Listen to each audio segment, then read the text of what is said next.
Pembacaan Alkitab hari ke-138 terambil dari Mazmur pasal 63. Mazmur Daud ketika ia ada di padang gurun Yehuda. Ya Allah, Engkaulah Allahku, aku mencari Engkau.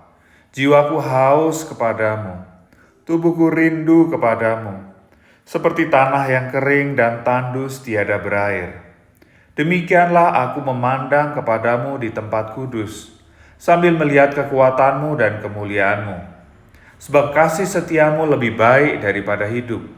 Bibirku akan memegahkan engkau. Demikianlah aku mau memuji engkau seumur hidupku, dan menaikkan tanganku demi namamu. Seperti dengan lemak dan sumsum jiwaku dikenyangkan, dan dengan bibir yang bersorak-sorai mulutku memuji-muji.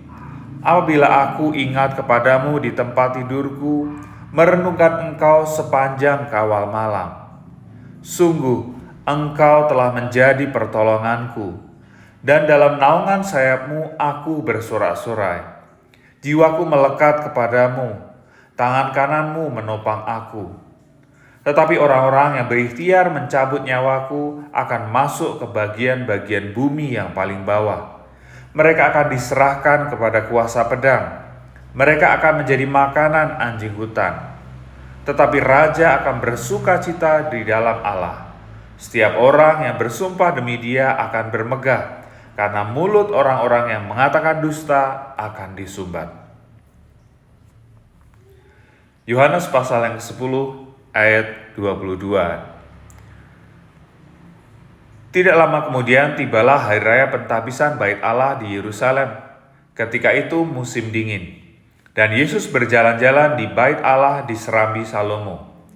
Maka orang-orang Yahudi mengelilingi Dia dan berkata kepadanya, "Berapa lama lagi engkau biarkan kami hidup dalam kebimbangan? Jikalau engkau Mesias, katakanlah terus terang kepada kami." Yesus menjawab mereka, "Aku telah mengatakannya kepada kamu, tetapi kamu tidak percaya. Pekerjaan-pekerjaan yang kulakukan dalam nama Bapa-Ku, itulah yang memberikan kesaksian tentang Aku. Tetapi kamu tidak percaya, karena kamu tidak termasuk domba-dombaku. Domba-dombaku mendengarkan suaraku, dan Aku mengenal mereka, dan mereka mengikut Aku. Dan Aku memberikan hidup yang kekal kepada mereka, dan mereka pasti tidak akan binasa sampai selama-lamanya, dan seorang pun tidak akan merebut mereka dari tanganku. Bapa-Ku yang memberikan mereka kepadaku lebih besar daripada siapapun, dan seorang pun tidak dapat merebut mereka dari tangan Bapa. Aku dan Bapa adalah satu." Sekali lagi orang-orang Yahudi mengambil batu untuk melempari Yesus. Kata Yesus kepada mereka, "Banyak pekerjaan baik yang berasal dari Bapa-Ku yang kuperlihatkan kepadamu. Pekerjaan manakah di antaranya yang menyebabkan kamu mau melempari Aku?" Jawab orang-orang Yahudi itu, "Bukan karena suatu pekerjaan baik maka kami mau melempari engkau, melainkan karena engkau menghujat Allah, dan karena engkau sekalipun hanya seorang manusia saja menyamakan dirimu dengan Allah." Kata Yesus kepada mereka, "Tidakkah ada tertulis dalam kitab Taurat kamu, Aku telah berfirman, kamu adalah Allah? Jikalau mereka kepada siapa firman itu disampaikan disebut Allah, sedang kitab suci tidak dapat dibatalkan, masihkah kamu berkata kepada Dia yang diguruskan oleh Bapa dan yang telah diutusnya ke dalam dunia, engkau menghujat Allah? Karena Aku telah berkata, Aku anak Allah. Jikalau Aku tidak melakukan pekerjaan-pekerjaan Bapa-Ku, janganlah percaya kepadaku. Tetapi jikalau Aku melakukannya dan kamu tidak mau percaya kepadaku, percayalah akan pekerjaan-pekerjaan itu, supaya kamu boleh mengetahui dan mengerti bahwa Bapa di dalam Aku dan Aku di dalam Bapa." Sekali lagi mereka mencoba menangkap Dia, tetapi Ia luput dari tangan mereka. Kemudian Yesus pergi lagi ke seberang Yordan, ke tempat Yohanes membaptis dahulu. Lalu Ia tinggal di situ, dan banyak orang datang kepadanya dan berkata, "Yohanes memang tidak membuat satu tanda pun, tetapi semua yang pernah dikatakan Yohanes tentang orang ini adalah benar." dan banyak orang di situ percaya kepadanya. 1 Samuel pasal 1. Ada seorang laki-laki dari Ramataim Zofim, dari pegunungan Efraim, namanya Elkana bin Yeroham bin Elihu bin Tohu bin Suf, seorang Efraim.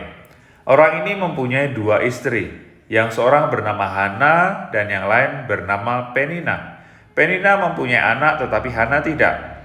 Orang itu dari tahun ke tahun pergi meninggalkan kotanya untuk sujud menyembah dan mempersembahkan korban kepada Tuhan semesta alam di Silo. Di sana yang menjadi imam Tuhan ialah kedua anak Eli, Hofni dan Pinehas. Pada hari Elkana mempersembahkan korban, diberikannya kepada Penina istrinya dan kepada semua anaknya yang laki-laki dan perempuan masing-masing sebagian. Meskipun ia mengasihi Hana, ia memberikan kepada Hana hanya 1 bagian, sebab Tuhan telah menutup kandungannya. Tetapi madunya selalu menyakiti hatinya supaya ia gusar, karena Tuhan telah menutup kandungannya. Demikianlah terjadi dari tahun ke tahun. Setiap kali Hana pergi ke rumah Tuhan, Penina menyakiti hati Hana, sehingga ia menangis dan tidak mau makan.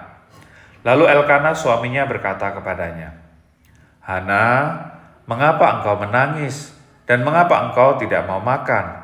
Mengapa hatimu sedih? Bukankah aku lebih berharga bagimu daripada 10 anak laki-laki?" Pada suatu kali setelah mereka habis makan dan minum di Silo, berdirilah Hana, sedang Imam Eli duduk di kursi dekat tiang pintu bait suci Tuhan. Dan dengan hati pedih ia berdoa kepada Tuhan sambil menangis terseduh-seduh. Kemudian bernasarlah ia, katanya, "Tuhan semesta alam, jika sungguh-sungguh engkau memperhatikan sengsara hambamu ini dan mengingat kepadaku dan tidak melupakan hambamu ini, tetapi memberikan kepada hambamu ini seorang anak laki-laki, maka aku akan memberikan dia kepada Tuhan untuk seumur hidupnya dan pisau cukur tidak akan menyentuh kepalanya." Ketika perempuan itu terus-menerus berdoa di hadapan Tuhan, maka Eli mengamati mulut perempuan itu. Dan karena Hana berkata-kata dalam hatinya dan hanya bibirnya saja bergerak-gerak tetapi suaranya tidak kedengaran, maka Eli menyangka perempuan itu mabuk. Lalu kata Eli kepadanya, "Berapa lama lagi engkau berlaku sebagai orang mabuk? Lepaskanlah dirimu daripada mabukmu."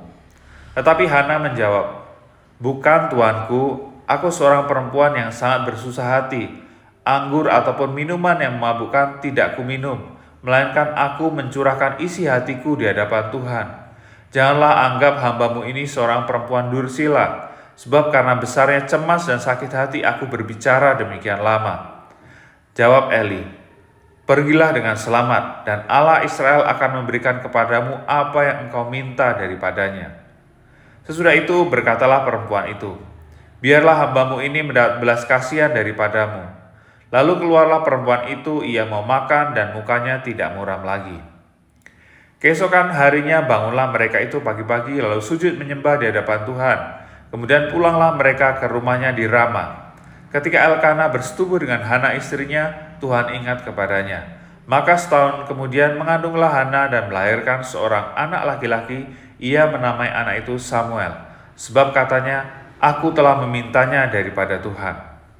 Elkana laki-laki itu pergi dengan seisi rumahnya mempersembahkan korban sembelihan tahunan dan korban nasarnya kepada Tuhan. Tapi Hana tidak ikut pergi, sebab katanya kepada suaminya, "Nanti apabila anak itu cerai susu, aku akan mengantarkan dia, maka ia akan menghadap ke hadirat Tuhan dan tinggal di sana seumur hidupnya." Kemudian Elkana suaminya itu berkata kepadanya, "Perbuatlah apa yang kau pandang baik, tinggallah sampai engkau menyapih dia. Hanya Tuhan kiranya menepati janjinya." Jadi tinggallah perempuan itu dan menyusui anaknya sampai disapihnya. Setelah perempuan itu menyapi anaknya, dibawanyalah dia dengan seekor lembu jantan yang berumur 3 tahun, 1 eva tepung dan sebuyung anggur, lalu diantarkannya ke dalam rumah Tuhan di Silo. Waktu itu masih kecil betul kanak-kanak itu. Setelah mereka menyembelih lembu, mereka mengantarkan kanak-kanak itu kepada Eli. Lalu kata perempuan itu, "Mohon bicara tuanku, demi tuanku hidup, akulah perempuan yang dahulu berdiri di sini dekat tuanku untuk berdoa kepada Tuhan. Untuk mendapat anak inilah aku berdoa. dan Tuhan telah memberikan kepadaku apa yang kuminta daripadanya. Maka aku pun menyerahkannya kepada Tuhan seumur hidup, terserahlah ia kiranya kepada Tuhan. Lalu sujudlah mereka di sana menyembah kepada Tuhan.